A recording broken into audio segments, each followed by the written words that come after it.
ಆದರೆ ನಾನು ದುಬೈಗೆ ಹೋದಾಗ ಅವ್ರು ನಾನು ಯಾಕೆ ಕಾಂಟ್ಯಾಕ್ಟ್ ಮಾಡ್ತಿಲ್ಲ ಅಂತ ನಾನು ಅನ್ಕೊಂಡೆ. ಈಗ ಅರ್ಥ ಆಯ್ತು. ಈಗ ಅವಳು ಸಾವು ಎಲ್ಲದಕ್ಕೂ ಒಂದು ಉತ್ತರ ಕೊಡ್ತು.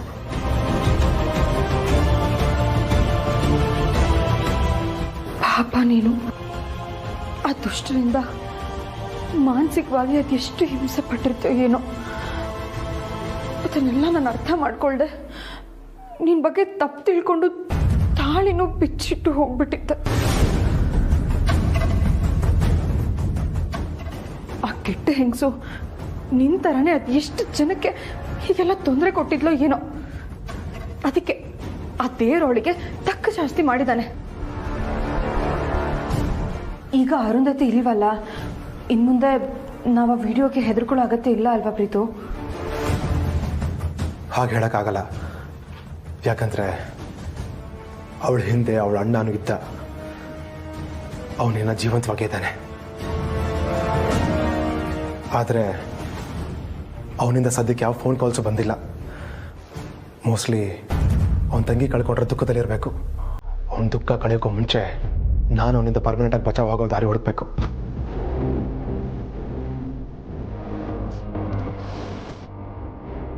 ಹೇಗೆ ಅಂತ ನಿಧಾನಕ್ಕೆ ಯೋಚನೆ ಮಾಡ್ತೀನಿ. ಆದರೆ ಈಗ ಮೊದಲು ಬರುವಾದಕ್ಕೆ ಹತ್ರ ಹೋಗೋಣ. ನಾನು ಬರೋದನ್ನೇ ಕಾಯ್ತಾ ಸಾರಥಿ ಮನೆ ಮುಂದೆ ನಿಂತಿದ್ರು.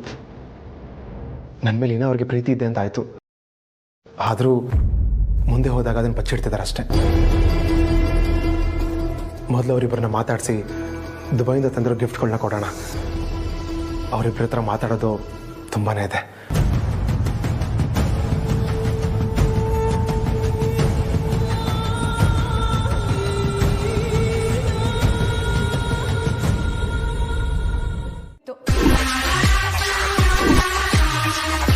ಅಮ್ಮನಿಂದ ದೂರ ಇತ್ತು, ಒಳಗೊಳಗೆ ಸಂಕಟ ಪಡ ತಪ್ಪಾಯ್ತು ಪ್ರೀತು.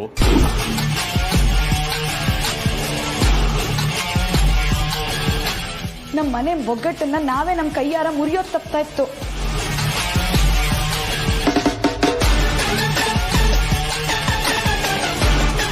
ಏನು ಹೇಳ್ತಿದ್ದೀರಾ ನೀವು?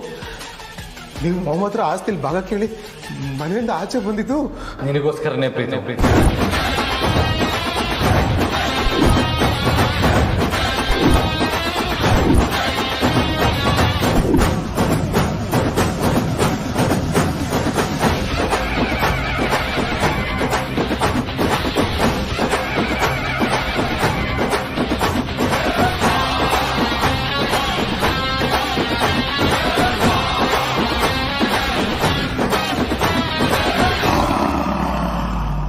ದಯವಿಟ್ಟು ಅದು ಏನಂತ ಬಿಡಿಸಿ ಹೇಳು ಬ್ರೋ. ಅವತ್ತು ಯಾವ ಬಾಯಿಂದ ಹೇಳಿ ಜನ ನಾನು ಹೋಗಿ ಮೊಹಮ್ಮದ್ ಹತ್ರ ಆಸ್ತಿ ಪಾಲ್ ಕೇಳ್ಬೇಕಂತ. ಅವನು ಅಮ್ಮನ ಹತ್ರ ಆಸ್ತಿಲಿ ಭಾಗ ಕೇಳೋದನ್ನ ತಡಿಬೇಕು. ಪ್ರೀತು ಬದಲಿಗೆ ಅಮ್ಮನ ಹತ್ರ ನಾವು ಆಸ್ತಿಲಿ ಭಾಗ ಕೇಳೋಣ. ಮೊಮ್ಮ ಏನು ಹೇಳಪ್ಪ? ಅದು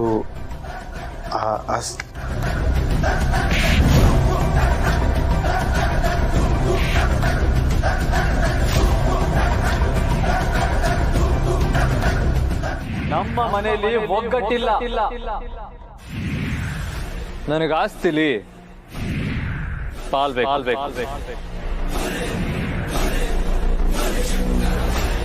ನನ್ನ ಉಸಿರಿರೋವರೆಗೂ ಈ ಮನೆ ಹೊಸಲು ತುಳಿಬಾರ್ದು.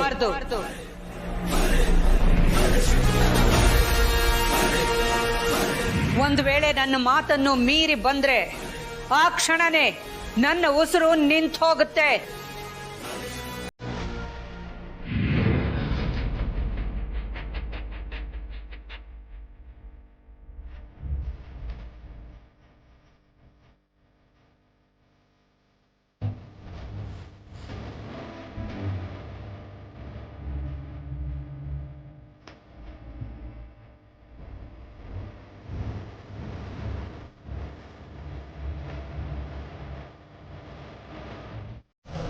ಅಲ್ಲ, ಈ ಅರ್ಸನ್ ಕೋಟೆಯಲ್ಲಿ ಏನೆಲ್ಲ ನಡೀತಿದೆ ಅಂತ ನನಗೆ ಅರ್ಥ ಆಗ್ತಿಲ್ವಲ್ಲ.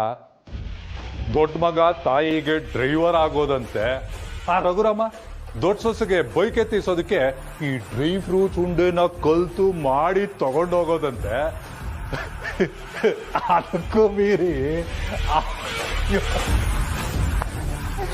ಯೋಗ ಟೀಚರ್ ಆಗೋದಂತೆ. ಇವೆಲ್ಲ ನೋಡ್ತಾ ಇದ್ರೆ ಒಂಥರ complete family entertainment mega episodes ಅನ್ನಿಸ್ತಾ ಇದೆ ನನಗೆ. ಯಾವುದನ್ನು ಅಷ್ಟು ಹಗೂರವಾಗಿ ತಗೊಳ್ಬಾರ್ದು, ನಂಗೆ ಇಷ್ಟ ಆಗಲ್ಲ. ತಿಂಡಿ ಆರ್ಡರ್ ಮಾಡಿ ಎಷ್ಟೊತ್ತಾಯ್ತು, ಯಾಕಿನ್ನೂ ಬಂದಿಲ್ಲ? ನಾನು ಅನುಷ್ಕಾಯಿಂದ ಅನ್ವಿತಾ ಆಗೋ ಅಷ್ಟರಲ್ಲಿ ತಿಂಡಿ ನನ್ನ ಕಣ್ಮುಂದೆ ಇರ್ಬೇಕು, ಗೊತ್ತಾಯ್ತಾ? ತಿಂಡಿನೇ ಬಂದಿರ್ಬೇಕು. ಆರ್ಡರ್ ಮಾಡ್ರೆ ಯಾಕಯ್ಯ ಅಷ್ಟೊಂದು ಲೇಟು? ಇವಳು ಎಷ್ಟೊಂದು ಕೋಪಿಸ್ಕೊಂಡಿದ್ದಾಳೆ ಗೊತ್ತಾ? ಯಾಕಯ್ಯ ಲೇಟು?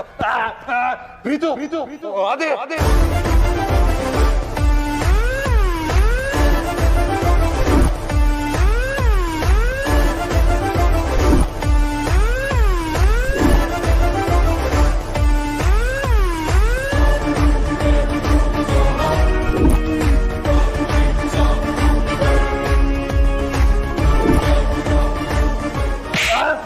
ಯಾಕೋ ಹೊಡಿತಾ ಇದೆಯಾ?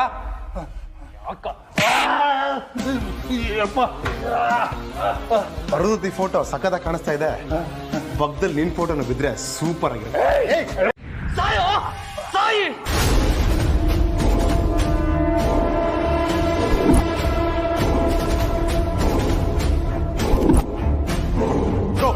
ಬ್ರೋ ಬಿಡು ಬ್ರೋ, ಈ ಪಾಪಿನ ಸಾಯಿಸಿ ನೀನ್ ಯಾಕೆ ಪಾಪ ಕಟ್ಕೊಳ್ತೀಯ? ಬ್ರೋ ಬಿಡು ಬ್ರೋ, ಇವನ್ನ ಪೊಲೀಸ್ ಹ್ಯಾಂಡ್ ಓವರ್ ಮಾಡೋಣ. ಸಾಯೋ ತನಕ ಜೈಲಲ್ಲಿ ಕೊಳೆ ತರ ಮಾಡೋಣ. ಇವನ್ನ ಇನ್ನೊಂದು ವಿಷಯಕ್ಕೆ ಬಿಗಿ ಮಾಡಬೇಕು.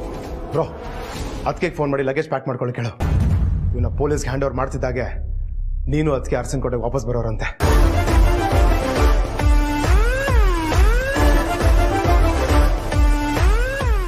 ಇದು ಈಗಾಗಲೇ ಸುಮಾರು ಸತಿ ಕಾಲ್ ಮಾಡಿದ್ದಾರೆ.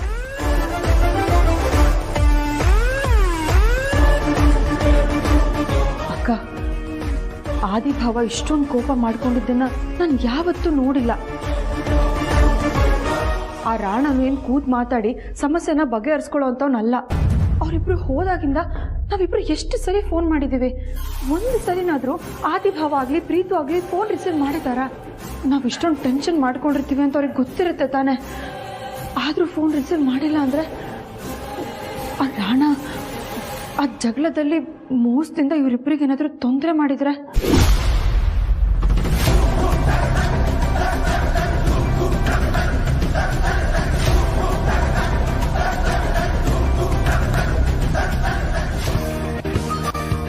ಅವರೇ ಫೋನ್ ಮಾಡ್ತಾ ಇದ್ದಾರೆ. ಹಾಂ, ಹಲೋ ಯಜಮಾನ್ರೆ, ನೀವಿಬ್ರು ಸುರಕ್ಷಿತವಾಗಿದ್ದೀರಾ ತಾನೆ? ನಾವು ಸೇಫ್ ಆಗಿದ್ದೀವಿ ಪಾರು, ನೀನೇನು ಗಾಬರಿ ಆಗ್ಬೇಡ. ಮತ್ತ್ಯಾಕೆ ನೀವಿಬ್ರು ಅವಾಗ್ಲಿಂದ ಫೋನ್ ತೆಗಿಲಿಲ್ಲ? ಆಗ್ಲೇ ಈ ರಾಣ ಅನ್ನೋ ರಾಕ್ಷಸನಿಗೆ ಬುದ್ಧಿ ಕಲಿಸ್ತಾ ಇದ್ವಿ, ಅದಕ್ಕೆ ನೀನ್ ಕಾಲ್ ಪಿಕ್ ಮಾಡೋಕ್ಕಾಗಲಿಲ್ಲ. ಇವಾಗ ಬುದ್ಧಿ ಕಲಿಸಾಯ್ತು, ಇನ್ನೇನಿದ್ರು ಶಿಕ್ಷೆ ಕೊಡ್ಸೋದಷ್ಟೇ. ಪಾರು, ನಿಂಗೆಲ್ಲ ಲಗೇಜ್ ಪ್ಯಾಕ್ ಮಾಡ್ಕೊ. ನಾವು ಅರಸನ್ ಕೋಟೆಗೆ ಮತ್ತೆ ಹೋಗೋ ಸಮಯ ಬಂದಿದೆ.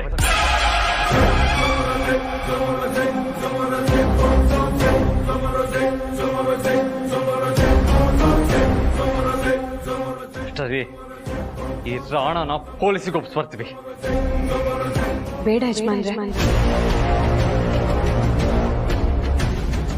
ಬರೀ ಅವ್ನ ತಪ್ಪಿಗೆ ತಕ್ಕ ಶಿಕ್ಷೆ ಕೊಡೋದ್ರಿಂದ ನಾವು ಅರಸನ್ ಕೋಟೆಗೆ ಹೇಗೆ ಹೋಗೋದಕ್ಕಾಗುತ್ತೆ ಯಜಮಾನ್ರೆ? ತಮ್ಮ ಉಸಿರಿರೋವರೆಗೂ ನಾವು ಅರಸನ್ ಕೋಟೆ ಹೊಸಲು ತುಳಿಬಾರ್ದು ಅಂತ ಅತ್ಯಮ್ಮ ಹೇಳಿದ್ ನೆನಪಿದೆ ತಾನೆ? ಅದನ್ನ ನೆನಪಿದೆ ಪಾರು, ಆದ್ರೆ ಈಗ ಅತ್ಯಮ್ಮ ಹಾಗೆ ಹೇಳಿದ್ದು ಅವ್ರು ತುಂಬಾ ನಮ್ದವ್ರೆ ಅವ್ರ ಮುಂದೆನೆ ನಿಂತು ಆಸ್ತಿ ಕೇಳಿದ್ರು ಅನ್ನೋ ನೋವಿಂದ. ಮತ್ತೆ ನಮ್ಮ ಮುಖ ನೋಡ್ದಾಗ್ಲೆಲ್ಲ ಆ ನೋವು ಅವ್ರನ್ನ ಕಾಡಬಾರ್ದು ಅನ್ನೋ ಕಾರಣಕ್ಕೆ. ಅರುಂಧತಿ ಸತ್ತೋದ್ಲು, ರಾಣ ಸಿಕ್ಬಿದ್ದ.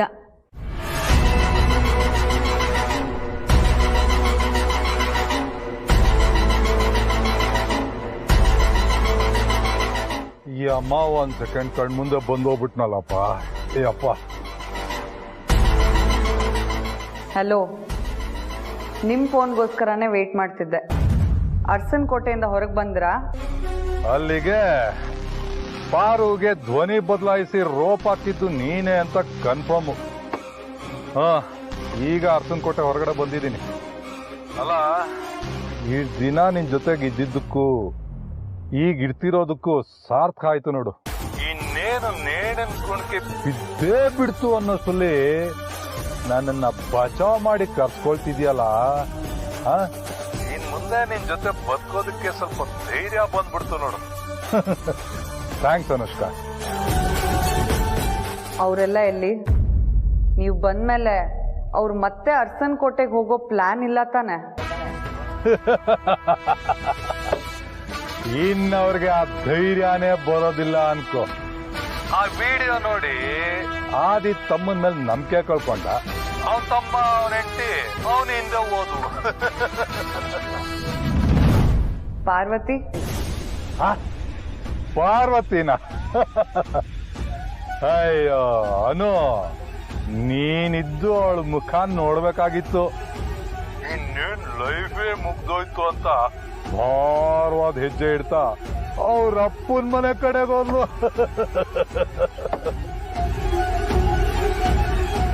ಅಲ್ಲ ಅಲ್ಲ ಅಲ್ಲ, ಫೋನ್ ಕಟ್ ಮಾಡಿದ್ಲಲ್ಲ. ಯಪ್ಪ, ಇವಳು ಮೂಡು ಒಂದೊಂದ್ಸಲ ಹೆಂಗಾಗತ್ತೋ. ಬದುಕದ್ಯಾ ಬಡ ಜೀವವೇ. ಯಾರು ಏನು ಮಾಡುವರು?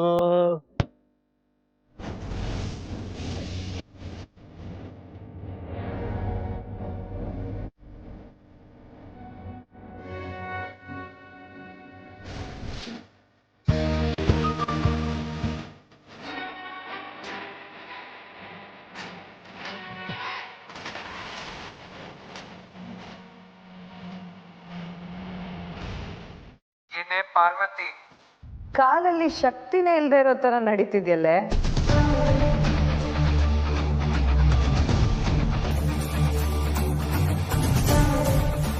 ನಾನ್ ಎಲ್ಲಿ ಅಂತ ಹುಡುಕ್ತಾ ಇದೀಯಾ? ನಾನು ಈ ಕ್ಷಣದಲ್ಲಿ ಅಲ್ಲಿಲ್ದೇ ಇರ್ಬೋದು, ಆದ್ರೆ ಅಲ್ಲಿ ಏನೇನ್ ನಡೆಯುತ್ತೋ ಅಂತೆಲ್ಲ ನನಗೆ ಗೊತ್ತಾಗತ್ತೆ. ವಿಡಿಯೋ ನೋಡ್ದ್ಯಾ? ನಿನ್ ಮುಖ ನೋಡೋಕ್ಕೂ ಅಸಹ್ಯ ಪಡ್ಬೇಕು, ಆ ರೀತಿ ಅವಮಾನ ಮಾಡ್ಬೇಕು.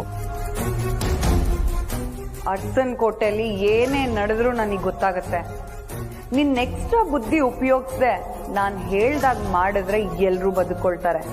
ಇಲ್ಲ ಅಂದ್ರೆ ಅರಸನಕೋಟೆ ಮರ್ಯಾದೆ ಮಣ್ಪಾಲಾಗತ್ತೆ.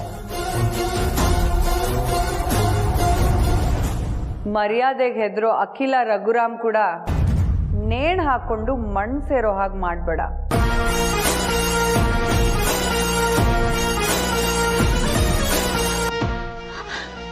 ಇಲ್ಲ, ಅದನ್ನೇ ಮಾಡಿ ಏನು ಆಗ್ಬಾರ್ದು. ಅರಸನಕೋಟೆ ಮರ್ಯಾದೆನೋ ಮುಖ್ಯ. ಹಾಗಾದ್ರೆ ನಾನು ಹೇಳ್ದಾಗ ಮಾಡು. ಸರಿ, ನೀನ್ ಹೇಳ್ದಾಗೆ ಮಾಡ್ತೀನಿ.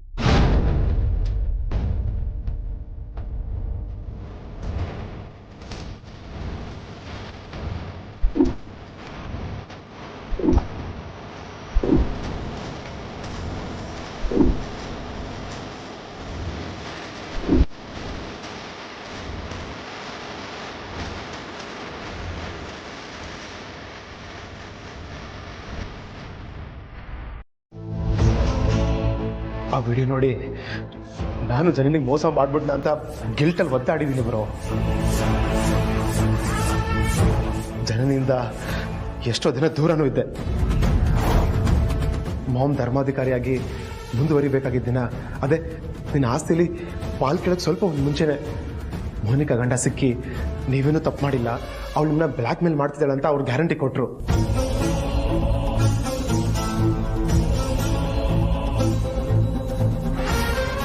ನನ್ನ ಆಸ್ತಿಲಿ ಭಾಗ ಕೇಳೋಕ್ಕಿಂತ ಮುಂಚೆನೆ ಅವಳು ಗಂಡ ಸಿಕ್ಕಿ ಎಲ್ಲ ಸಾಲ್ವ್ ಹೋಗಿತ್ತ ಪ್ರೀತು.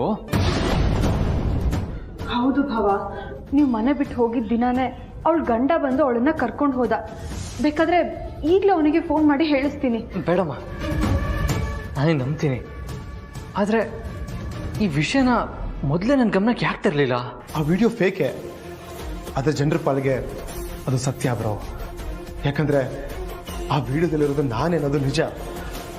ನನ್ನ ಜೊತೆ ಮೋನಿಕಾ ಇದ್ದಿದ್ದು ನಿಜ. ನಾನು ಅವತ್ತು ಕುಡಿದು ಮೋನಿಕಾ ಜೊತೆ ರೂಮಲ್ಲಿ ಇದ್ದಿದ್ದು ನಿಜ. ಆದರೆ ಅದನ್ಯಾವುದು ಗ್ರಾಫಿಕ್ ಮಾಡಿಲ್ಲ. ಅಷ್ಟು ಸಾಕಲ್ವಾ ಜನ ನಂಬೋದಕ್ಕೆ?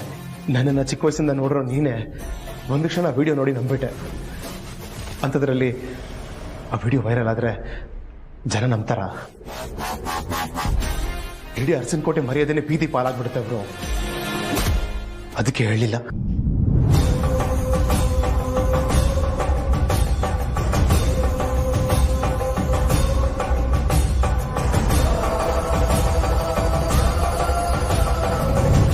ನಿಮ್ಮ ಮೇಲಿನ ಗೌರವದಿಂದ ಇವ್ರ ಬಗ್ಗೆ ಒಂದಿಷ್ಟಾದ್ರೂ ಯೋಚನೆ ಉಳ್ಕೊಂಡಿತ್ತು. ಇವತ್ತು ಇವಳು ಅದನ್ನು ಕಳೆದು ಬಿಟ್ಲು.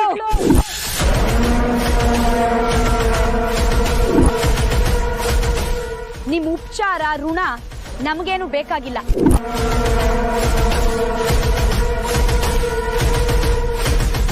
ಕಷ್ಟ ಪಟ್ಕೊಂಡು ಸ್ವಂತ ದುಡಿಮೆಯಿಂದ ಬದುಕ್ತಿರೋರು ನಾವ್ ಯಾರ ಹಂಗಲ್ಲೂ ಇಲ್ಲ, ಯಾರ ಹಂಗೂ ಬೇಕಾಗೂ ಇಲ್ಲ.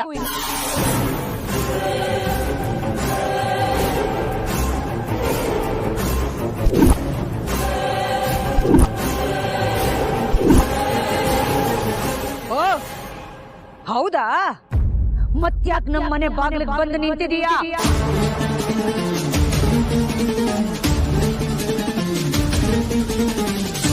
ನನಗೆ ಚಾಲೆಂಜ್ ಮಾಡಿ ಅದ್ ಹೇಗೆ ನೆಮ್ಮದಿಯಾಗಿ ಬದುಕ್ತಿರೋ ನಾನು ನೋಡ್ತೀನಿ. ಬದುಕಿ ತೋರಿಸ್ತೀವಿ. ಹೌದಾ? ನೀನಾ ನೋಡೇ ಬಿಡೋಣ.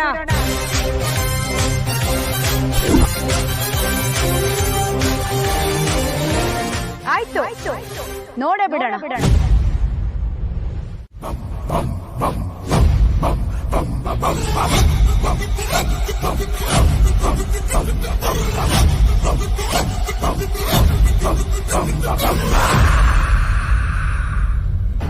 ನೀನ್ ಆಸ್ತಿಲ್ ಭಾಗ ಕೇಳಿದ್ರೆ ಅಮ್ಮ ನಿನ್ನ ದೂರ ಇಡ್ತಾರೆ.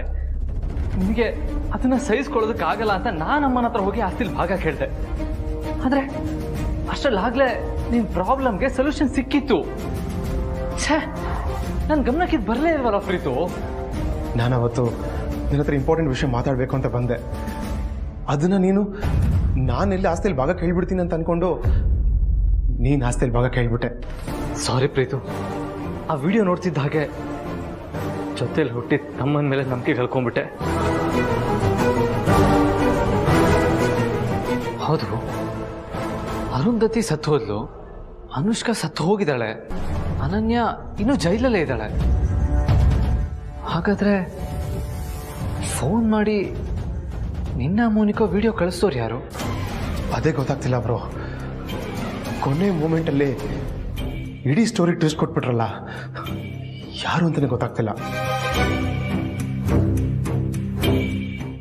ಯಾರೋ ಗೊತ್ತಿಲ್ಲ, ಒಟ್ನಲ್ಲಿ ಆ ರಾಣನ್ ಹಿಂದೆ ಈಗಿರೋರು ಆ ಅರುಂಧತಿಗಿಂತ ಡೇಂಜರ್ ಅನ್ನಿಸ್ತಿದೆ.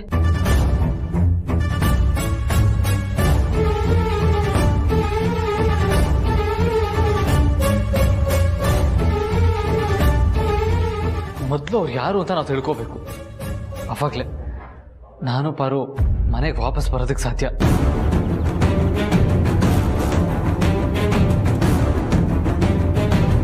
ಅದ್ ಯಾವತ್ತೂ ಸಾಧ್ಯ ಇಲ್ಲ ಯಜಮಾನ್ರೆ.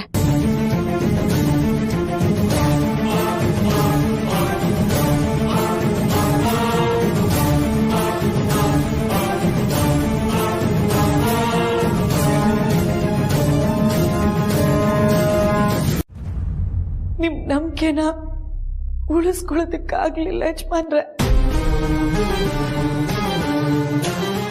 ಅಷ್ಟಕ್ಕೂ ಮೊಹಮ್ಮದ್ರ ಜಗಳ ಆಡೋ ಅನಿವಾರ್ಯತೆ ಏನ್ ಬಂತು ಅದಕ್ಕೆ? ನೀವೆಲ್ಲರೂ ಅಲ್ಲಿಂದ ಹೊರಟ ಮೇಲೆ ನೀನ್ ಈಗ್ಲೇ ಹೋಗಿ ಅರಸನಕೋಟೆ ಬಾಗ್ಲು ಮುಂದೆ ನಿಂತ್ಕೋ. ನಿನ್ ಮುಖ ನೋಡಕ್ಕೂ ಅಸಹ್ಯ ಪಡ್ಬೇಕು. ಆ ರೀತಿ ಅವಮಾನ ಮಾಡ್ಬೇಕು.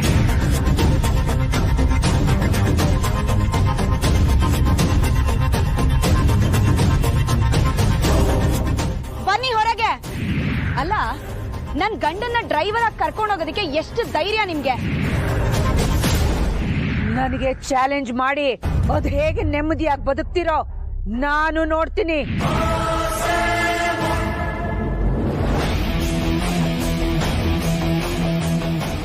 ತಪ್ಪು ಮೇಲೆ ಮತ್ತೊಂದು ತಪ್ಪು, ನೋವಿನ ಮೇಲೆ ಮತ್ತೊಂದು ಬರೆ ಇಳಿದು ಬಂದಿದ್ದೀನಿ. ಹೀಗಿರುವಾಗ ಅವ್ರು ಹೇಗೆ ನಮ್ಮನ್ನು ಕ್ಷಮಿಸ್ತಾರೆ? ಹೇಗೆ ಅವ್ರು ಮತ್ತೆ ನಮ್ಮನ್ನ ಮನೆ ಒಳಗಡೆ ಬಿಟ್ಕೋತಾರೆ? ಇಲ್ಲ, ಅದು ಈ ಜನ್ಮದಲ್ಲಿ ಸಾಧ್ಯ ಇಲ್ಲ. ದಯವಿಟ್ಟು ನನ್ನ ಕ್ಷಮಿಸ್ಬಿಡಿ ಅತ್ತೆಯಮ್ಮ. ಪ್ಲೀಸ್ ಅದಕ್ಕೆ ಎಲ್ಲರೂ ನನ್ನನ್ನು ಕ್ಷಮಿಸಿ. ಇದಕ್ಕೆಲ್ಲ ಕಾರಣ ನಾನು. ಆಗಿದ್ದಾಗೋಯ್ತು. ಇನ್ಮೇಲೆ ಯಾವುದನ್ನು ಬದಲಾಯಿಸೋದಕ್ಕಾಗಲ್ಲ. ಇನ್ನು ಕೊನೆವರೆಗೂ ನನ್ನ ಪಾಲಿಗೆ, ಬಾರೋ ಪಾಲಿಗೆ ಅರಸನಕೋಟೆ ಕನಸಿನ ಮಾತು.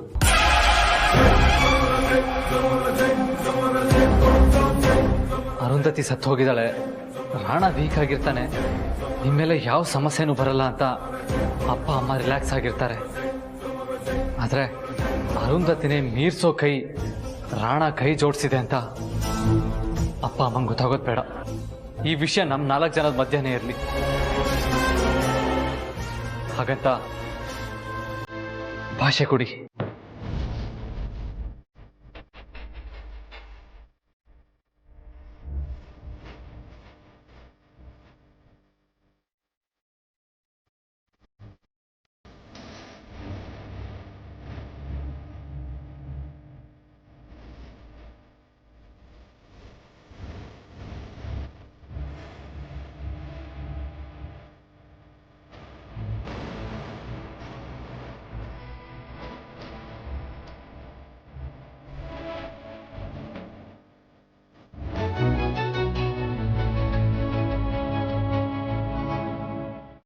ತಡ್ಕೊಳಕ್ಕಾಗ್ಲಿಲ್ಲ, ಹೀಗೆ ಮಾತಾಡ್ಬಿಟ್ಟೆ. ಇಷ್ಟೊತ್ತು ನಾನು ಮಾತಾಡಿದ್ದನ್ನ ಪಾರ್ವತಿ ಹತ್ರ ಹೇಳಕ್ ಹೋಗ್ಬೇಡ. ಇಷ್ಟೊತ್ತು ನಾನು ಮಾತಾಡಿದ್ದು ಅಖಿಲ ಗಂಡನಾಗಿ, ಪಾರ್ವತಿ ಮಾವನಾಗಲ್ಲ. ಅಖಿಲಾಗೆ ಅಷ್ಟು ಹೊರಟಾಗಿ ಮಾತಾಡಿ ಪಾರ್ವತಿ ಕೂಡ ನೆಮ್ಮದಿಯಾಗಿರಲ್ಲ ಅಂತ ನನಗೆ ಗೊತ್ತು. ನಮ್ಮ ಹೆಸರಿಗೆ ಬೆಳೆದು ನಿಂತ ಮಕ್ಕಳನ್ನ ಸ್ನೇಹಿತರ ಥರ ಕಾಣಬೇಕು ಅಂತ ನಾನು ಹಾಗೆ ಕಂಡಿದ್ದೀನಿ. ಮನಸ್ಸಲ್ಲಿರೋದನ್ನ ಮುಚ್ಚು ಮರೆ ಇಲ್ಲದೆ ಹೇಳೋ ಸ್ವಾತಂತ್ರ್ಯನೂ ಕೊಟ್ಟಿದ್ದೀನಿ. ಹಾಗಿದ್ದ ಮೇಲೆ ಮನೆ ಬಿಟ್ಟು ಹೋಗೋ ನಿರ್ಧಾರ ತಗೊಂಡಾಗಿಂದ ಯಾಕೆ ಇಷ್ಟೊಂದು ಮುಚ್ಚುಮರೆ? ಒಂದು ಸಲ ಮನಸ್ಸು ಬಿಚ್ಚಿ ಮಾತಾಡೋದು ಆದಿತ್ಯ. ನೀವಿಬ್ಬರನ್ನು ಕಾಡ್ತಿರೋ ಸಮಸ್ಯೆ ಏನು ಅಂತ ಹೇಳ್ಕೊಳ್ಳಿ.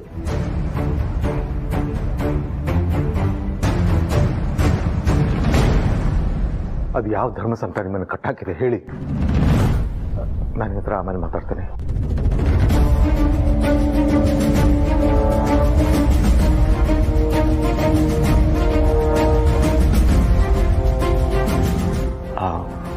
ಅಖಿಲ, ಅದು ಆದಿತ್ಯ ಫೋನ್ ಮಾಡಿದ್ದ. ಪಾಪ ಪಾರ್ವತಿ ಬೇಕು ಅಂತ ನಿನ್ನ. ಪಾಪನ ಇನ್ನೂ ಅವ್ರ ಮೇಲೆ ನಿಮಗೆ ನಂಬಿಕೆ ಉಳಿದಿದ್ಯಾ ರಘು? ಸರ್, ನಿನ್ನೆ ಫೋನಲ್ಲಿ ಹೇಳಿದಾಗೆ ನಮ್ಮ ಪ್ರಾಜೆಕ್ಟ್ಗೆ ಒಬ್ಬರು ಹೊಸ ಇನ್ವೆಸ್ಟರ್ ಸಿಕ್ಕಿದ್ದಾರೆ. ಸೊ ನಾಳೆಯಿಂದನೇ ಕೆಲಸ ಶುರು ಮಾಡ್ಬೋದು. ಅದಕ್ಕೋಸ್ಕರನೇ ಇವತ್ತು ಮಾತಾಡೋಕ್ಕೆ ನಿಮ್ಮನ್ನ ಬರ ಹೇಳಿದ್ದು. Sure, thank you.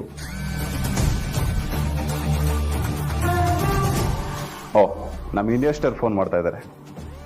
ಒಂದು ನಿಮಿಷ.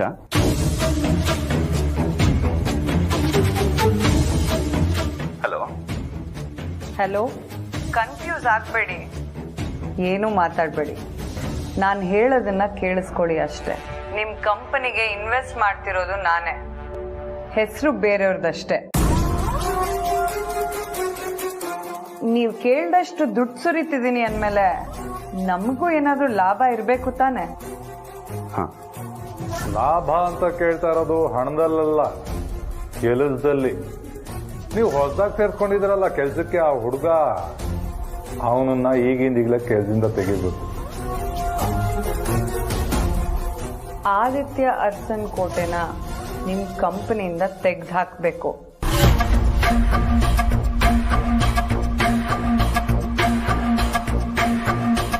ನಾನು ದುಡ್ಡು ಇನ್ವೆಸ್ಟ್ ಮಾಡಬೇಕು ಅಂದ್ರೆ ನಿಮ್ಮ ಕಂಪನಿಲಿ ಆದಿತ್ಯ ಇರ್ಕೂಡ್ದು. ಅಂದಮೇಲೂ ನಿಮಗೆ ಆದಿತ್ಯನೇ ಬೇಕು ಅಂತ ಬೇರೆ ಇನ್ವೆಸ್ಟರ್ನ ಹುಡ್ಕಕ್ ಹೋದ್ರೆ ಆ ಪ್ರಾಜೆಕ್ಟ್ ಟೇಕ್ ಆಫೇ ಆಗಲ್ಲ. ಯಾಕಂದ್ರೆ ಯಾರು ನಿನಗಾಗದೆ ಇರೋರು ನಿನ್ನೆನ ಯಮಲೋಕಕ್ಕೆ ಟೇಕ್ ಆಫ್ ಮಾಡಿಬಿಟ್ಟಿರ್ತಾರಲ್ಲ, ಆ ಆಗದೆ ಇರೋರು ನಾನ್ ಬೇಕಾದ್ರೂ ಆಗಿರ್ಬೋದು. So think and tell me, ಆದಿತ್ಯನಾ ಇಲ್ಲ? ಈಗ ನಾನೇನು ಮಾಡ್ಬೇಕು ಹೇಳಿ? ಗುಡ್. ಈಗ ನೀನ್ ಏನ್ ಮಾಡ್ತೀಯ ಅಂದ್ರೆ,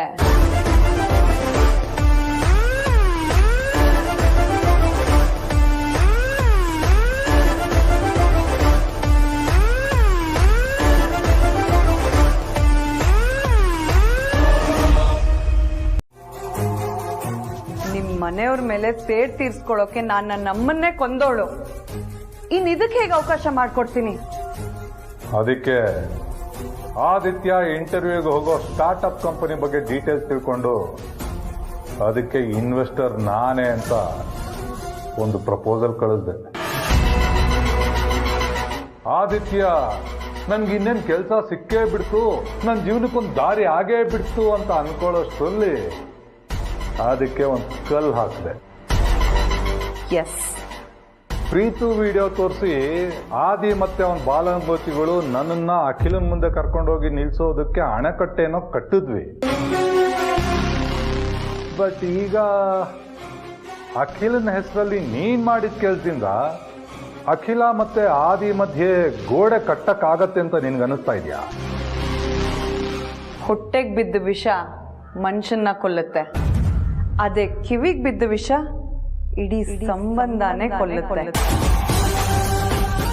ಮನುಷ್ಯ ಅಸಹಾಯಕ ಸ್ಥಿತಿಲಿದ್ದಾಗ, ತಾನು ಸೋಲ್ತಿದ್ದೀನಿ ಅನ್ನಿಸ್ದಾಗ ತನ್ನ ಸೋಲಿಗೆ ಯಾರನ್ನ ಹೊಣೆ ಮಾಡಿದ್ರು ಕನ್ವಿನ್ಸ್ ಆಗ್ತಾನೆ. ತಗೋಬೇಡಿ ಅಂತ ಹೇಳೋದಕ್ಕೂ ಚಾನ್ಸೇ ಇಲ್ಲ. ಮತ್ತೆ ಆ ವ್ಯಕ್ತಿ ಯಾರು, ನನ್ನನ್ನು ಕೆಲ್ಸಕ್ಕೆ ತಗೋಬೇಡ ಅಂತ ಯಾಕೆ ಹೇಳ್ದ ಅಂತ ನಾನು ಯೋಚನೆ ಮಾಡ್ತಾ ಇದ್ದೀನಿ. ಅವ್ನು ಯಾರು ಅಂತ ಹೇಳಿ ದೊಡ್ಡ ಯಜಮಾನ್ರೆ, ಅವ್ನು ಕೊರಡ್ಪಟ್ಟು ಹಿಡ್ಕೊಂಡು ನಮ್ಮವ್ರ ಬಗ್ಗೆ ಯಾಕೆ ಸುಳ್ಳು ಬಗಳ್ದೆ ಅಂತ ಕೇಳ್ತೀನಿ. ಆ ಕೇಳಿದವ್ನು ಹೇಳ್ಬಿಡ್ತಾನ?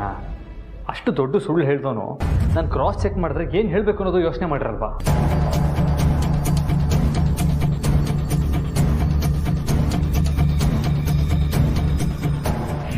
ನೀನ್ ಈಗ್ಲೇ ಹೋಗಿ ಅರ್ಸನ್ ಕೊಟ್ಟೆ ಬಾಗ್ಲು ಮುಂದೆ ನಿಂತ್ಕೋ. ನಿನ್ ಮುಖ ನೋಡಕ್ಕೂ ಅಸಹ್ಯ ಪಡ್ಬೇಕು, ಆ ರೀತಿ ಅವಮಾನ ಮಾಡ್ಬೇಕು. ಗೊತ್ತಾಯ್ತು, ನಿಮಗೆ ಯಾರು ಕೆಲಸ ಕೊಡಬೇಡ ಅಂತ ಹೇಳಿದ್ದು ಅಂತ ನನಗೆ ಗೊತ್ತಾಯ್ತು.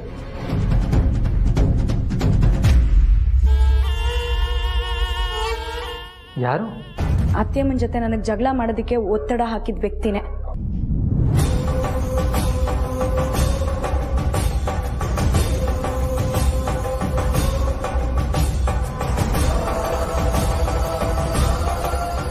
ಏನು, ಅಖಿಲ್ ಅಮ್ಮನವ್ರ ಜೊತೆ ನೀನ್ ಜಗಳ ಮಾಡೋದಕ್ಕೆ ಒತ್ತಡ ಹಾಕಿದ್ರ? ಯಾರದು? ಯಾಕೆ? ಏನ್ ಲಾಭ ಅವ್ರಿಗೆ ಅದರಿಂದ?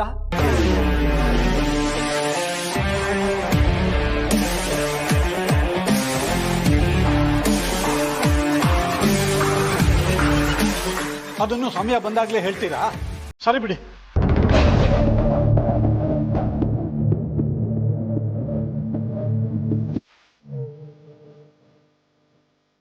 ಅಲ್ಲಿ ನಿಮಗೆ ಅಮ್ಮವ್ರ ಮೇಲಿರೋ ನಂಬಿಕೆ ಸಡ್ಲ ಆಗ್ಲಿಲ್ವಲ್ಲ, ಅಷ್ಟು ಸಾಕು.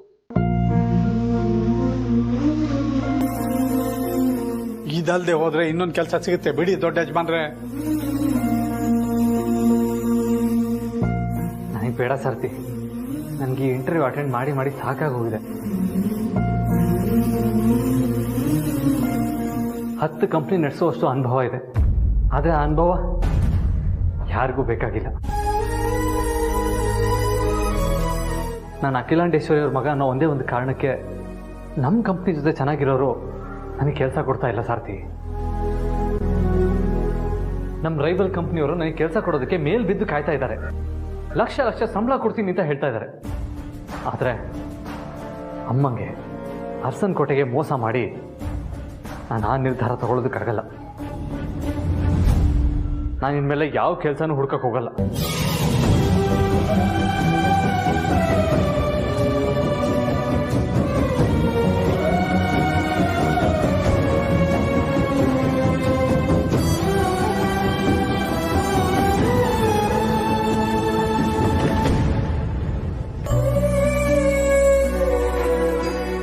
ಹಾಗಂತ ನಿಮಗೂ ಜೀವನ ಪರ್ಯಂತ ನಾನು ಹೊರೆಯಾಗಿರಲ್ಲ Sarthi.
Happy Ugadi Raghu. Thank you Akhila. ನಿನಗೂ ಯುಗಾದಿ ಹಬ್ಬದ ಹಾರ್ದಿಕ ಶುಭಾಶಯಗಳು.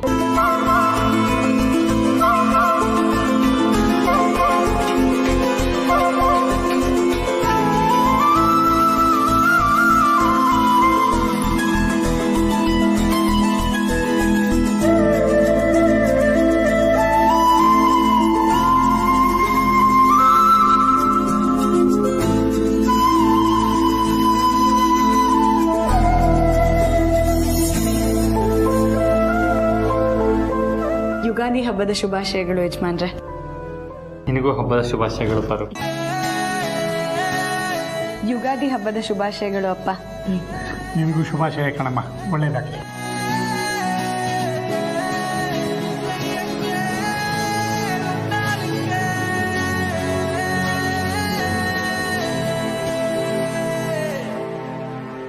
ಎಲ್ಲರಿಗೂ ಹೊಸ ವರ್ಷದ ಹಾರ್ದಿಕ ಶುಭಾಶಯಗಳು.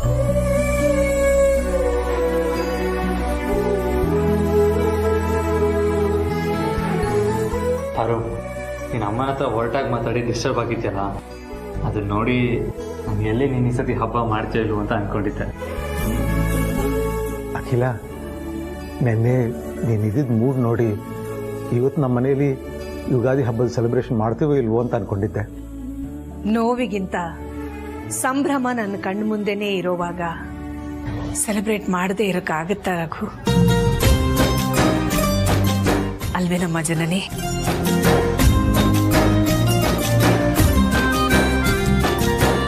ಅಖಿಲಮ್ಮನ ಮನ್ಸಿಗೆ ನೋವಾಗ ಹೋಗಿ ಮಾತಾಡಿದ್ದು ನನ್ನ ಮನಸ್ಸಿಗೂ ಹಿಂಸೆ ಆಗ್ತಾ ಇದೆ ಯಜಮಾನ್ರೆ. ಆದರೆ ಹಬ್ಬ ಅನ್ನೋದು ಕುಟುಂಬದವ್ರೆಲ್ಲರೂ ಸೇರಿ ಆಚರಿಸ್ಬೇಕಾದದ್ದು. ನನ್ನ ನೋವು ಹಿಂಸೆಯಿಂದ ಅದು ಬೇರೆಯವ್ರ ಸಂತೋಷನ ಹಾಳು ಮಾಡಬಾರ್ದಲ್ವಾ? ಅದಕ್ಕೆ. ಅದು ಅಲ್ಲದೆ ಇವತ್ತಿಂದ ನಿಮ್ಮ ಹೊಸ ಜೀವನ ಶುರುವಾಗೋದ್ರಲ್ಲಿದೆ. ನಿಮ್ಮದು ಅಲ್ಲ, ನಮ್ಮದು ಅಂತ ಹೇಳು ಪಾರು. ಸರಿ ಸರಿ, ನಮ್ಮದು. ನಮ್ಮ ಹೊಸ ಜೀವನ ಶುರುವಾಗೋದ್ರಲ್ಲಿದೆ. ಆ ದೇವ್ರು ಕೊಟ್ಟಿದ್ದನ್ನ ನಾವು ಸಂತೋಷದಿಂದ ಅನುಭವಿಸ್ಬೇಕಲ್ವಾ?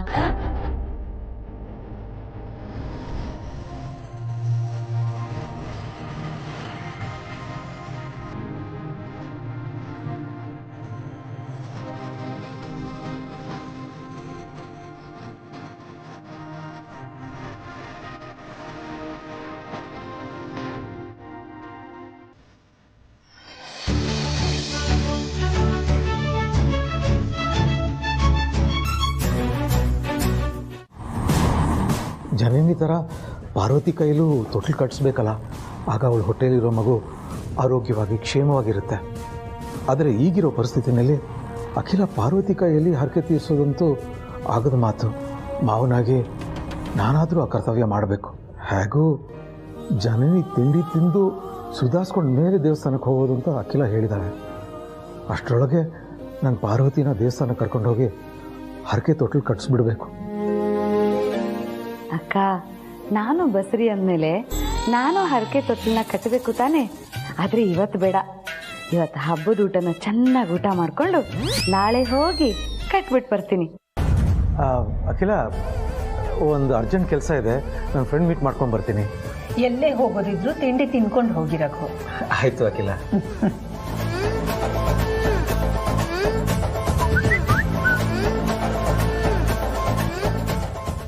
ಅಪ್ಪ ಪ್ಲೀಸ್ ಸ್ವಲ್ಪ ಹೊತ್ತು ಬಂದು ಹೋಗ್ಬೋದಾ? ಆದಿತ್ಯ ಏನಕ್ಕೋ ಕರಿತಾ ಇದ್ದಾನೆ. ಶಾಸ್ತ್ರಕ್ಕೆ ತಿಂಡಿ ತಿಂದ ಹಾಗೆ ಮಾಡಿ ಬೇಗ ಇಲ್ಲಿಂದ ಹೊರಡಬೇಕು.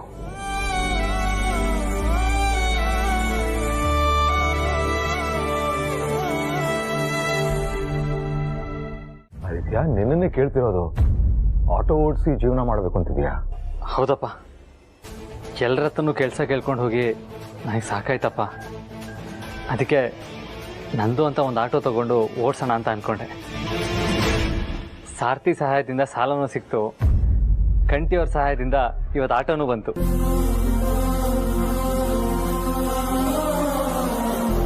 ಇವತ್ತಿಂದ ನಾನು ಆಟೋ ಓಡಿಸ್ತೀನಪ್ಪ. ಆದಷ್ಟು ಬೇಗ ಇವ್ರ ಸಾಲ ತೀರಿಸ್ತೀನಿ. ಅಪ್ಪ, ನಾನು ಆಟೋ ಡ್ರೈವರ್ ಆಗೋದು ನಿಮ್ಮ ಅವಮಾನದ ವಿಷಯ ಅಲ್ಲ ತಾನೆ?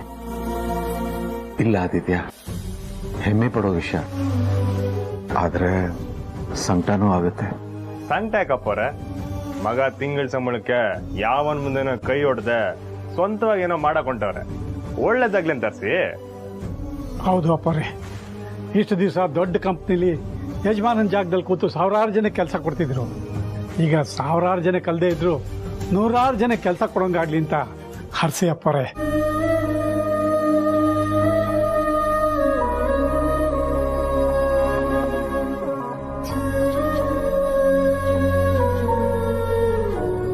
ಅಜಿತ್ ಅವರೇ, ಹನುಮಂತಣ್ಣ ಹೇಳ್ದಂಗೆ ಇವತ್ತಿಂದ ಈ ಆಟೋಗೆ ನೀವೇ ಯಜಮಾನ. ಈ ಒಂದು ಆಟೋ 10 ಆಗ್ಲಿ 10, 100 ಆಗ್ಲಿ, ನೀವಿನ್ನೂ ಸಾವಿರಾರು ಜನಕ್ಕೆ ಅನ್ನದ ದಾರಿ ಮಾಡ್ಕೊಡಂಗಾಗ್ಲಿ. ತಕೊಳ್ಳಿ ಕೀನ.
ಇದು ಬರ್ತಂಗಿವ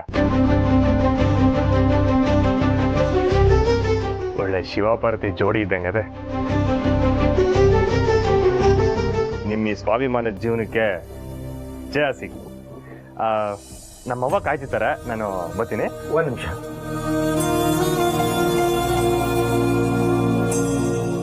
ಆ ದೇವ್ರು ನನಗೆ ನನ್ನ ಮಗನಿಗೆ ಕಾರ್ ಶೋರೂಮ್ ಓಪನ್ ಮಾಡಿಕೊಡೋ ಚೈತನ್ಯ ಕೊಟ್ಟಿದ್ದಾನೆ. ಆದರೆ ಅವನ್ ಸಹಾಯ ಮಾಡೋ ಅದೃಷ್ಟ ನನಗಿಲ್ಲ. ನನ್ನ ಮಗನ ಜೀವನಕ್ಕೆ ಒಂದು ದಾರಿ ಮಾಡಿಕೊಡ್ಬೇಕಲ್ಲ ಅಂತ ಯೋಚನೆ ಮಾಡ್ತಿದ್ದೆ. ಅದು ನಿಮ್ಮ ಮೂಲಕ ಸಾಧ್ಯ ಆಯಿತು. ತುಂಬ ಥ್ಯಾಂಕ್ಸ್ ಕಣಪ್ಪ. ನೀವು ನಮ್ಮ ಅಪ್ಪಯ್ಯ ಇದ್ದಂಗೆ, ಅವರು ನಮ್ಮ ಅಣ್ಣ ಇದ್ದಂಗೆ. ನಿಮ್ಗೆ ಯಾವಾಗ ಏನೇ ಸಹಾಯ ಬೇಕಂದ್ರೂ ಈ ಕಂಟಿ ಇರ್ತಾನೆ. ಸರಿ, ನಾ ಬರ್ತೀನಿ. ತಂಗಿವಾ, ಬರ್ತೀನಿ. ಹನುಮಂತಣ್ಣ.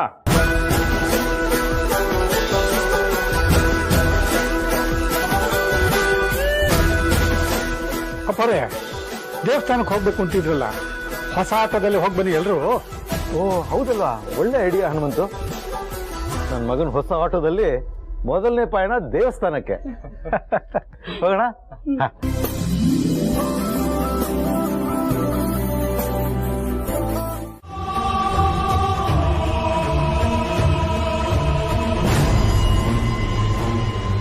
ನೋಡಮ್ಮ ಪಾರ್ವತಿ, ಇಲ್ಲಿ ಯಾರೋ ಕಟ್ಟಿದಾರಲ್ಲ, ಅದೇ ಥರ ನೀನು ತಗೊಂಡು ಕಟ್ಟು.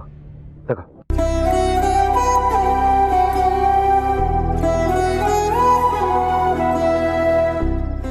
ಈ ತೊಟ್ಟಿಲಿಗೆ ನಿಮ್ಮ ಅತ್ತೆ ಆಶೀರ್ವಾದನೂ ಇದ್ದಿದ್ರೆ ಹರಿಕೆ ಪರಿಪೂರ್ಣ ಆಗ್ತಿತ್ತು. ಇರ್ಲಿ ಬಿಡಮ್ಮ, ಆ ಭಗವಂತ ಇದ್ದಾನೆ, ಕಟ್ಟು.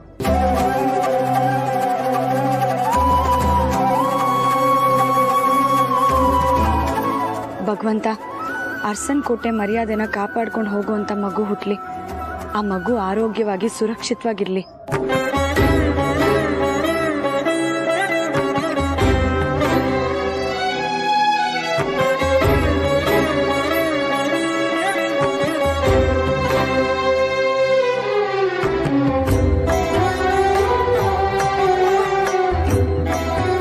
ರಘು, ತೊಟ್ಲು ಕಟ್ಟೋ ಹರಕೆಗೋಸ್ಕರ ನಾವು ದೇವಸ್ಥಾನಕ್ಕೆ ಬರೋದು ಗೊತ್ತಾಗಿ ಅವರು ಬಂದ್ಬಿಟ್ಟಿದ್ದಾರೆ.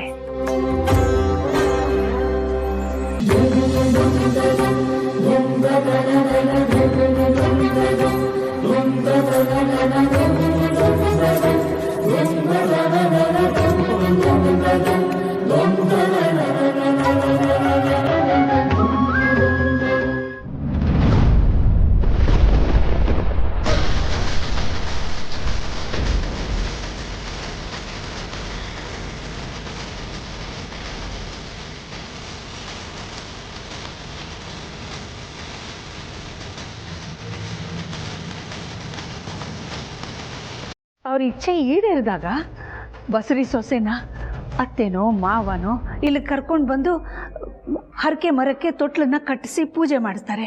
ಇದನ್ನ ಬಿಟ್ರೆ ಬೇರೆ ಯಾವುದಾದ್ರೂ ಕಾರಣಕ್ಕೆ ಆ ತೊಟ್ಲನ್ನ ಕಟ್ತಾರಾ? ಇಲ್ಲಮ್ಮ, ತೊಟ್ಲು ಕಟ್ಟೋದು ಅದೊಂದೇ ಕಾರಣಕ್ಕೆ.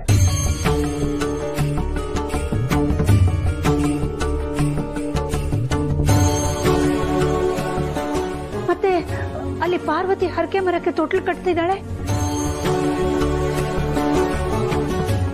ಯಾವ ಪಾರ್ವತಿ? ಓ, ನಿಮ್ ದೊಡ್ಡ ಸೊಸೆ ಬಗ್ಗೆ ಮಾತಾಡ್ತಾ ಇದ್ದೀರಾ? ಅವರು ಕೂಡ ಬಸರಿ ತಾನೆ?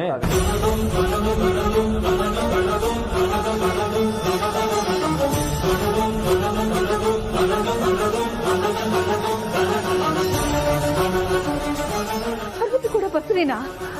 ಅವಳು ತಾಯಿ ಆಗ್ತಿದ್ದಾಳ? ಹೌದಮ್ಮ. ಈಗ ಸ್ವಲ್ಪ ಹೊತ್ತಿನ ಮುಂಚೆ ನಿಮ್ ಯಜಮಾನ್ರು ನಿಮ್ ದೊಡ್ಡ ಸೊಸೆ ದೊಡ್ಡ ಮಗನ ಜೊತೆ ಬಂದಿದ್ರು. ಅವರು ನಿಮ್ ಮಗ ಆಟೋ ಖರೀದಿ ಮಾಡಿರೋ ವಿಷಯನೂ ಹೇಳಿ, ನಿಮ್ ದೊಡ್ಡ ಸೊಸೆ ತಾಯಿ ಆಗ್ತಿರೋ ವಿಷಯನೂ ಹೇಳಿದ್ರು.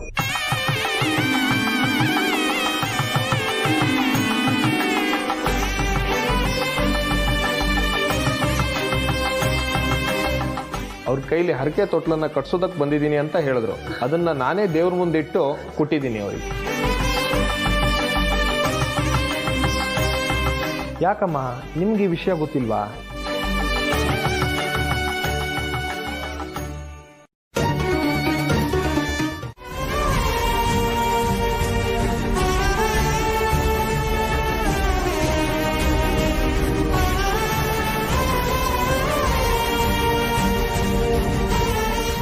ಹೌದು ಪ್ರೀತು, ಭಾವ ಅಕ್ಕ ಅವ್ರ ಜೊತೆ ಮಾವನು ಬಂದಿದ್ದಾರೆ. ಮೋಸ್ಟ್ಲಿ ಹರಕೆ ತೊಟ್ಲು ಕಟ್ಸೋದೇ ಕರ್ಕೊಂಡು ಬಂದಿದ್ದಾರೆ ಅಂತ ಅನ್ಸುತ್ತೆ. ಹಬ್ಬ, ದೇವ್ರ ದೊಡ್ಡವನು. ನಾನು ಸ್ವಲ್ಪ ಹೊತ್ತಿಗೆ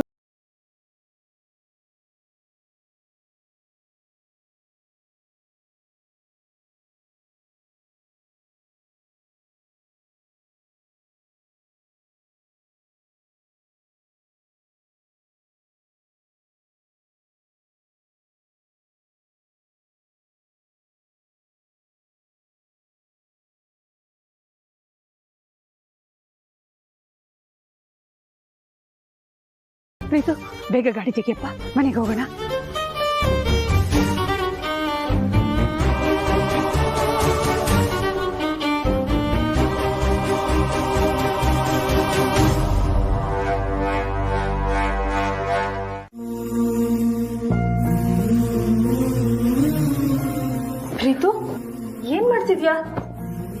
ಕಾಣಿಸ್ತಾ ಇಲ್ವಾ? ಲಗೇಜ್ ಪ್ಯಾಕ್ ಮಾಡ್ತಾ ಇದ್ದೀನಿ. ಅದೇ ಯಾಕೆ? ಮನೆ ಬಿಟ್ಟು ಹೋಗೋದಕ್ಕೆ.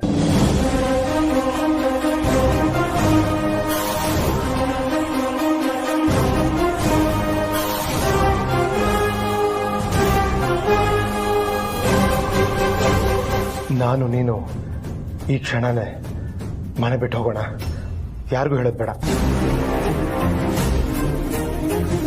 ಪ್ರೀತು, ನಾವು ಮನೆ ಬಿಟ್ಟು ಹೋಗುವಂಥದ್ದು ಏನಾಗಿದೆ? ಇನ್ನು ಏನಾಗ್ಬೇಕು ಜನನಿ? ಧ್ರುವನ ದೇವಸ್ಥಾನದ ಹೊರಗಡೆ ನೋಡ್ದೆ ತಾನೆ? ನೋಡ್ದೆ. ಆಟೋದಲ್ಲಿ ಬಂದಿದ್ದ. ಅವನೇ ಡ್ರೈವ್ ಮಾಡಿಕೊಂಡು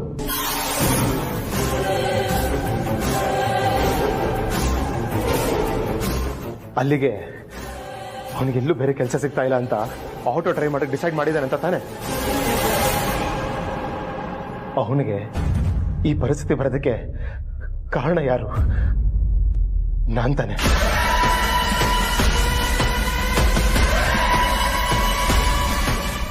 ಸೊ ಡ್ರೋನ್ ಆಟೋ ಓಡಿಸ್ಬೇಕಾರೆ ನಾನಿಲ್ಲಿ ರಾಜ್ಕುಮಾರ್ ಹತ್ರ ಹೇಗಿರ್ಲಿ?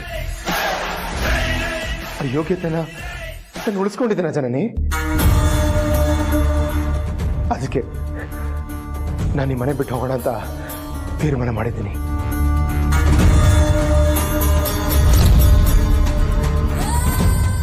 ಆದರೆ ನಿನ್ನ ಈ ಪರಿಸ್ಥಿತಿಯಲ್ಲಿ ಬಿಟ್ಟು ಹೋಗೋಕ್ಕಾಗಲ್ಲ.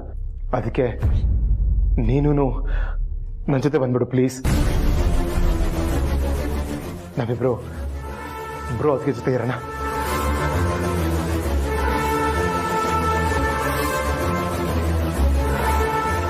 ದುಡುಕ್ಬೇಡ ಪ್ರೀತು. ನಾವು ಹಾಗೇನಾದ್ರೂ ಮಾಡಿದ್ರೆ ಅದ್ರ ಪರಿಣಾಮ ಏನಾಗ್ಬೋದು ಅಂತ ಯೋಚನೆ ಮಾಡಿದ್ಯಾ? ಏನಾದ್ರೂ ಆಗಿರಲಿ, ನಾನು ಹ್ಯಾಂಡಲ್ ಮಾಡ್ತೀನಿ, ನಾನು ಫೇಸ್ ಮಾಡ್ತೀನಿ. ಒಟ್ಟಿನಲ್ಲಿ ಬ್ರೋ ಅದಕ್ಕೆ ಇಲ್ದಿರೋ ಸುಖ ನಮಗೂ ಬೇಡ. ಹಾಗಾದ್ರೆ ಅತ್ತೆ ಅವನ ಮುಂದೆ ನಾವು ಎಲ್ಲ ಸತ್ಯನೂ ಒಪ್ಕೋಬೇಕಾಗುತ್ತೆ. ಅದು ನಿನಗೆ ಒಪ್ಪಿಗೆನಾ?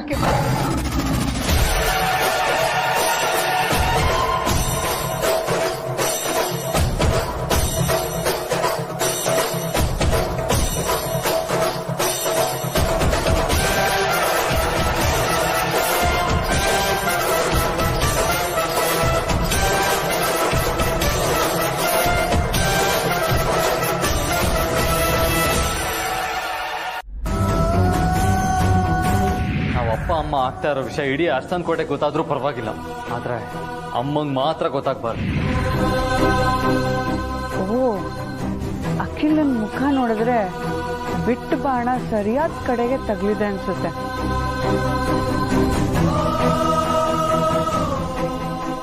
ಏನೇ ಅಖಿಲ, ನಿನ್ ದೊಡ್ಡ ಸೊಸೆ ಬಸ್ರಿ ಅಂತ ಗೊತ್ತಾದ ತಕ್ಷಣ ಓಡೋಗಿ ತಬ್ಕೊಂಡು ಮುದ್ ಮಾಡ್ಬೇಕು ಅನ್ಕೊಂಡಿದ್ಯಾ? ಆರ್ತಿ ಮಾಡಿ ಮನೆಗ್ ಸೇರ್ಸ್ಕೋಬೇಕು ಅನ್ಕೊಂಡಿದ್ಯಾ? ಅದಕ್ಕೆ ಅನುಷ್ಕಾ ಬಿಟ್ಬಿಡ್ತಾಳ? ನೀನ್ ಇಲ್ಲಿಂದ ಅಲ್ಲಿ ಹೋಗೋ ಅಷ್ಟ್ರಲ್ಲಿ ನಿನ್ ಸಂತೋಷನ ಹೇಗ್ ಕೆಡಿಸ್ಬೇಕು ಅಂತ ಪ್ಲಾನ್ ಮಾಡಿದ್ದೆ ಕಣೆ.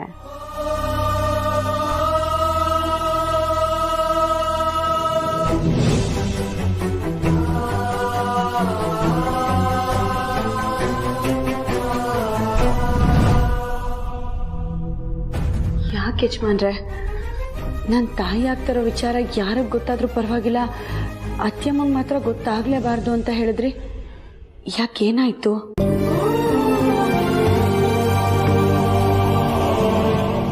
ಈ ವಿಷಯ ಪಾರುಗ್ ಗೊತ್ತಾದ್ರೆ ಟೆನ್ಷನ್ ಆಗ್ಬಿಡ್ತಾಳೆ. ಏನ್ ಮಾಡೋದು?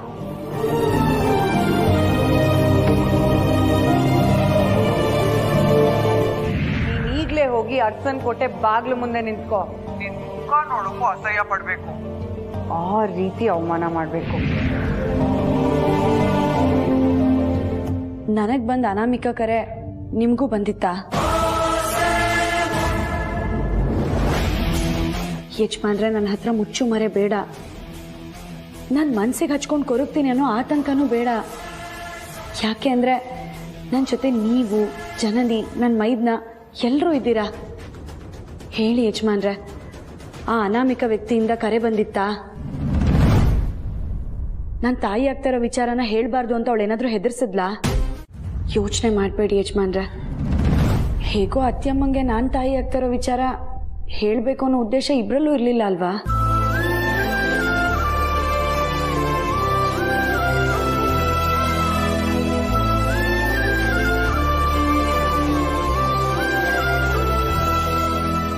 ಆದರೆ ಗರ್ಭ ಅನ್ನೋದು ಮುಚ್ಚಿಡೋ ಅಂಥದ್ದಲ್ಲ. ತಿಂಗಳುಗಳು ಕಳೀತಿದ್ದ ಹಾಗೆ ಎಲ್ರಿಗೂ ಗೊತ್ತಾಗೇ ಆಗುತ್ತಲ್ವಾ?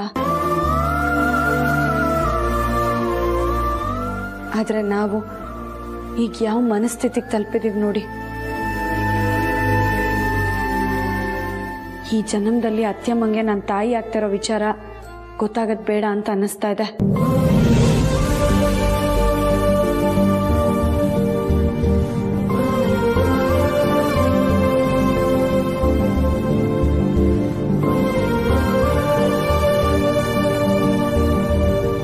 ನಾವು ಈ ಯುದ್ಧನ ಗೆಲ್ಬೇಕು ಪಾರು.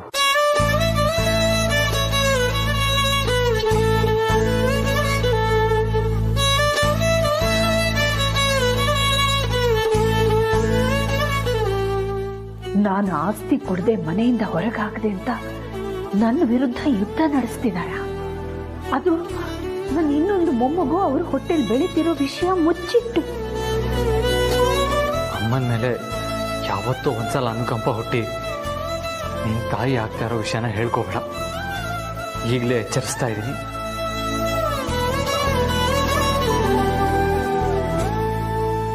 ಪ್ರತಿ ಕ್ಷಣ ಎಚ್ಚರವಾಗಿರ್ತೀನಿ ಯಜಮಾನ್ರೆ. ಮೊನ್ನೆ ನಡೆದಿದ್ದೆಲ್ಲ ಮರ್ತಿಲ್ಲ, ಮರೆಯೋದು ಇಲ್ಲ.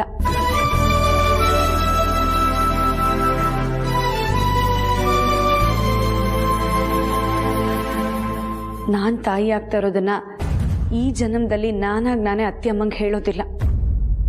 ಯೋಚನೆ ಮಾಡಬೇಡಿ.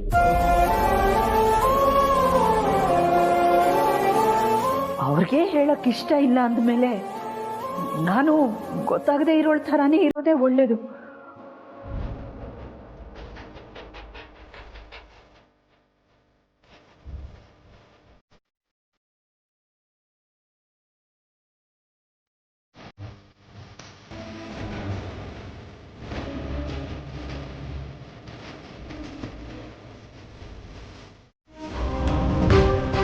ಈ ಅರುಂಧತಿ ಹೋದ್ಲು ಅಂದ್ರೆ ಅವಳನ್ನೂ ಮೀರ್ಸೋ ಸಂಚಗಾತಿ ಬಂದು ಮರೆಯಲ್ಲಿ ನಿಂತು ಹೊಂಚಾಗ್ತಾ ಇದ್ದಾಳೆ. ಈಗ ನಾವೇ ಆಸೆ ಪಟ್ರು ಅವ್ರ ವಂಶದ ಕುಡಿ ನನ್ನ ಹೊಟ್ಟೆಲ್ ಬೆಳೀತಿದೆ ಅಂತ ಅತ್ತೆಮ್ಮನ ಹತ್ರ ನಾವು ಹೇಳೋದಕ್ಕಾಗೋದಿಲ್ಲ ಅಲ್ವಾ ಯಜಮಾನ್ರೆ? ಎಂತ ಅಸಹಾಯಕ ಪರಿಸ್ಥಿತಿಗೆ ಬಂದ್ಬಿಟ್ವಿ ನೋಡಿ ನಾವು. ನೀನು ಅಂದ್ಕೋಬೇಡ ಪಾರು. ಪ್ರತಿ ಕೆಟ್ಟ ವ್ಯಕ್ತಿಗಳ ಸಂಚಿಗೆ ಪ್ರತಿ ತಂತ್ರ ಹೆಣಿಯೋದಕ್ಕೆ ಮೇಲೊಬ್ಬ ಇದ್ದೇ ಇರ್ತಾನೆ. ಅವ್ನು ಯಾವತ್ತೂ ನಮ್ಗೆ ಅನ್ಯಾಯ ಆಗೋದಕ್ಕೆ ಬಿಡಲ್ಲ. ಆದರೆ ಈ ಅನಾಮಿಕ ಕರೆ ಬಂದಿದ್ದು, ರಾಣ ವಿಷಯ, ಪ್ರೀತು ವಿಡಿಯೋ ವಿಷಯ, ಇದ್ಯಾವುದು ಸಾರ್ಥಿ ಗಮನಕ್ಕೆ ಬರೋದು ಬೇಡ ಪಾರು. ಟೆನ್ಷನ್ ಆಗಿಬಿಡ್ತಾರೆ. ನನ್ನಿಂದ ಯಾವ ವಿಷಯ ಮುಚ್ಚಿಡ್ತಿದ್ದೀರಾ?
ಆದಿತ್ಯ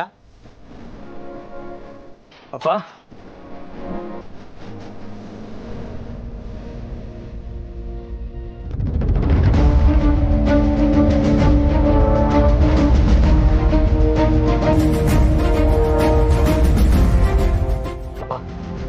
ಮೊದಲನೇ ದಿನ ಕೆಲ್ಸಕ್ಕೆ ಹೋಗ್ತಾ ಇದ್ದೀನಿ, ಆಶೀರ್ವಾದ ಮಾಡಿ. ಸದಾ ಸುಖಿ ಭವ. ಒಳ್ಳೇದಾಗಿ ಮಗನೇ.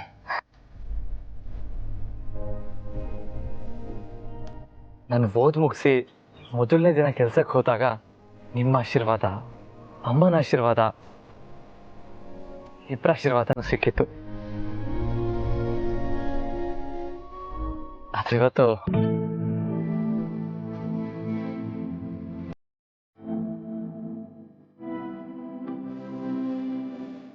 ಹೋಗ್ಲಿ ಬಿಡಿಯಪ್ಪ.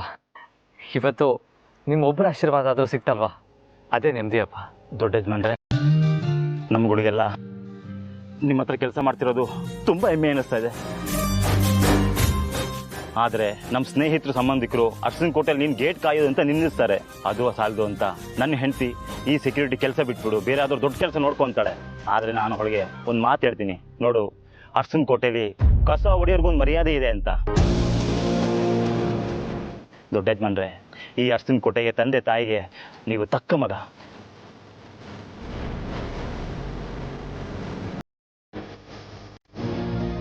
ದೊಡ್ಡ ಯಜಮಾನ್ರೆ, ನೀವು ಅರ್ಶನ್ ಕೋಟೆ ಮಗ. ನೀವು ಆಟ ಓಡಿಸೋದು ನೋಡಿದ್ರೆ ಕೆಲವರೆಲ್ಲ ಆ ಕೆಲಸ ದೊಡ್ಡದು, ಈ ಕೆಲಸ ಚಿಕ್ತು ಅನ್ನೋರ್ನ ನಿಮ್ಮ ಕಾಲ್ ಕೆಳಗಡೆ ತಂದಾಕ್ಬೇಕು ಅಂತ ಅನ್ಸುತ್ತೆ.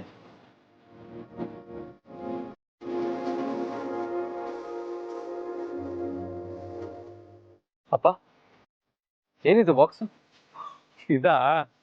ಇದು ನನ್ನ ಸೊಸೆಗೆ. ನೀನು ವಾಪಸ್ ಬಂದ್ಮೇಲೆ ಅವಳೇ ಕೊಡ್ತಾಳೆ, ಗೊತ್ತಾಗುತ್ತೆ.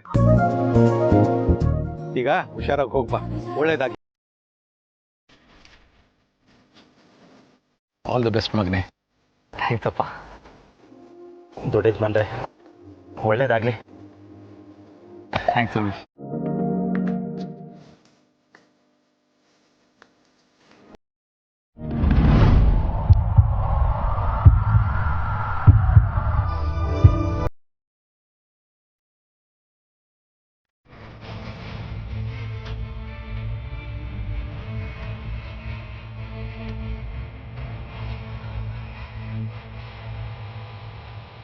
ಇವತ್ತು ಆಟೋ ಡ್ರೈವರ್ ಆಗಿ ಫಸ್ಟ್ ಟೈಮ್ ಹೋಗ್ಬೇಕಾದ್ರೆ ಅಮ್ಮನ ಆಶೀರ್ವಾದ ಸಿಗಲಿಲ್ಲ ಅಂತ ಕೊರಗಿತ್ತು. ಆದರೆ ಅವ್ರ ಮುಖನ ಅದು ನೋಡ್ಕೊಂಡು ಹೋಗೋ ಭಾಗ್ಯ ಸಿಕ್ತಲ್ಲ. ಥ್ಯಾಂಕ್ಸ್ ಅಮ್ಮ.